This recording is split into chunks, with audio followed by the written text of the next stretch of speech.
You've probably heard that old saying, you are what you eat. But what if that's way more literal than you think? What if the food on your plate is either fueling a hidden fire inside your body or helping to put it out?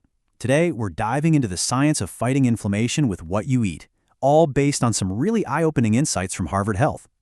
So let's just jump right in with a pretty big question. When we think about tackling major diseases, we usually think about pharmacies, prescriptions, complex treatments. But what if one of the most powerful tools we have was already in your kitchen, something you have complete control over, 3 times a day? And here's where it gets really interesting. The research we're looking at points to this one thing that connects all these diseases that seem so different. It turns out that a lot of the major illnesses we all worry about, heart disease, diabetes, even Alzheimer's, they might actually share a common hidden enemy. So what is this enemy? Well, that brings us to our first section. We're going to put a name to this hidden threat and really understand how it's working inside of us. And the culprit is something called chronic inflammation. Now, let's be super clear. This is not the kind of inflammation you get when you sprain your ankle. Think of it more like a silent, low-level fire that's just constantly smoldering inside your body, day in and day out, even when there's no actual injury to fight off. This slide really breaks down the difference. See, on one hand, you've got the good kind. That's acute inflammation. That's your body's normal, short-term response when you get a cut or an infection. It's a lifesaver.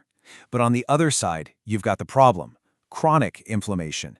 That's when your body's defense system gets stuck in the on position, creating this harmful long-term state of alert.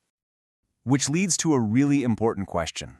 What's causing this internal alarm system to be stuck on all the time? Well, let's move on and see how some of the foods we eat every day can actually be fueling that fire. So where is this chronic inflammation coming from? According to Harvard Health, a huge contributor is sitting right there on our plates. Yeah, we're talking about some pretty common stuff for a lot of people. Refined carbs, like white bread and pastries, fried foods, sugary sodas, red and processed meats. These are some of the main things that can fan those internal flames. And this is where it all starts to connect. Dr. Frank Hugh over at Harvard points out that these aren't just unhealthy foods in some vague way. No, they are the very same foods that are directly linked to a higher risk of chronic diseases. Inflammation is the bridge, you know? It's the biological pathway that helps turn a poor diet into a really serious health problem. Okay, so that's the problem. But the great news, and really the whole point of this, is that you have the power to fight back. So let's dive into Section 3 and start building your anti-inflammatory arsenal. I love this quote from the source material. It just gets right to the heart of it. One of the most powerful tools to combat inflammation comes not from the pharmacy, but from the grocery store. It's such a simple idea, but it's so profound, right? The power to change your health is literally in your shopping cart. So what are these hero foods that are going to make up our arsenal? Well, as you can see, it's a pretty delicious list. We're talking about things like tomatoes, rich olive oil, dark leafy greens like spinach and kale, nuts, fatty fish like salmon, and all kinds of colorful fruits like strawberries and blueberries. These are the foods that actively work to cool down that inflammation. But why do they work? What's the secret? Well, it's pure science. They are packed with natural compounds called antioxidants and polyphenols. And the easiest way to think about these things is like your body's own internal firefighting crew.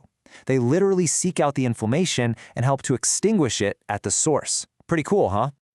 All right, so we've got our list of foods that fuel the fire and the foods that fight it. But how do we actually put all this together into a simple plan for every day? That brings us to our next section, a diet that fights back. And thankfully, we don't have to invent a whole new way of eating from scratch. The experts at Harvard actually point to a time-tested plan that perfectly captures all these principles, the Mediterranean diet. The key here is that it's not some strict short-term thing. It's a sustainable and honestly a delicious way of eating for life. And it really isn't that complicated. It basically boils down to these 4 simple pillars. First, make fruits and vegetables the star of your plate. Second, go for healthy fats like olive oil and nuts. Third, try to get some fatty fish in a couple of times a week. And fourth, just swap out those refined carbs like white bread for hearty whole grains. That's really the core of it. So we know this kind of diet can lower our long-term disease risk. That's huge. But what about right now? What about how we feel when we wake up tomorrow? That brings us to the ultimate benefit, which is about so much more than just physical health. This final quote from Dr. Hugh just brings it all home for me. He says a healthy diet is also for improving mood and overall quality of life. You see, this isn't just about adding years to your life, it's about adding life to your years. It's about feeling better, thinking clearer, and just being more vibrant every single day. So really, it all comes down to small, simple choices. The question isn't about completely overhauling your entire life overnight. It's just this. Looking at your own kitchen right now, what's one small swap you can make today to start putting out that fire? Just one thing. Think about it. Thanks so much for watching.